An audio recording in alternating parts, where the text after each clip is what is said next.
Database को use करते हैं, अगर हम डेटाबेस अप्रोच को यूज़ करते हैं तो उसकी क्या क्या लिमिटेशंस है। तो क्या लिमिटेशन है, सबसे पहला तो हाई कॉस्ट, क्योंकि अगर DBMS की हेल्प से आप डेटाबेस को मैनेज करते हैं तो उसमें खर्चा ज़्यादा होता है।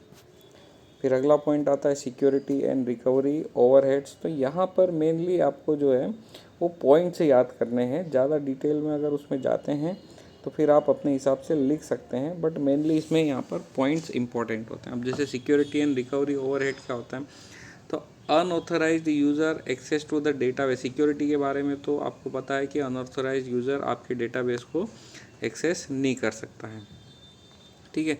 Also the data must be regularly backed up to prevent loss due to fire and earthquake. तो यहाँ पर डेटा बैकअप की बात कही जा रही है कि डेटा बैकअप को आपको टाइम टू टाइम लेना पड़ेगा, ताकि कोई अर्थक्वेक या किसी भी तरीके से आपका डेटा का अगर लॉस होता है तो आपके पास बैकअप होना चाहिए।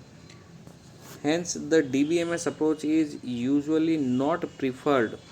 The database is small when defined.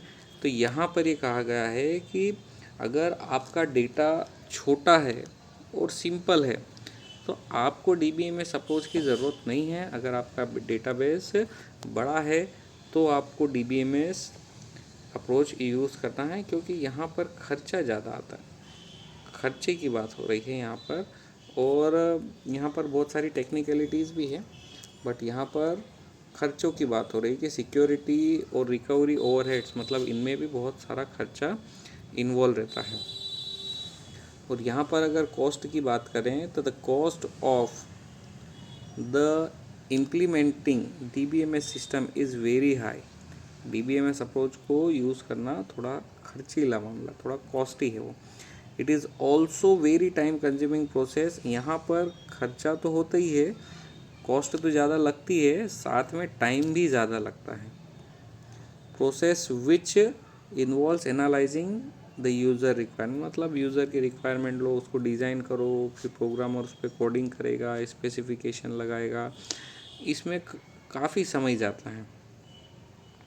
और इसमें आपको ट्रेनिंग की ज़रूरत भी पड़ती है, एंड यूज़र्स को आपको ट्रेनिंग भी देना पड़ती है।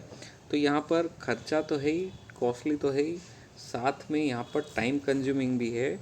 तो इसलिए कहा जाता है कि अगर आपका डेटा छोटा है, स्मॉल है, ज़्यादा कॉम्प्लिकेटेड नहीं है, तो आप DBMS अप्रोच का यूज़ ना करें। तो स्टूडेंट, अब अगले वीडियो में हम पढ़ेंगे रिलेशनल डेटाबेस के बारे में।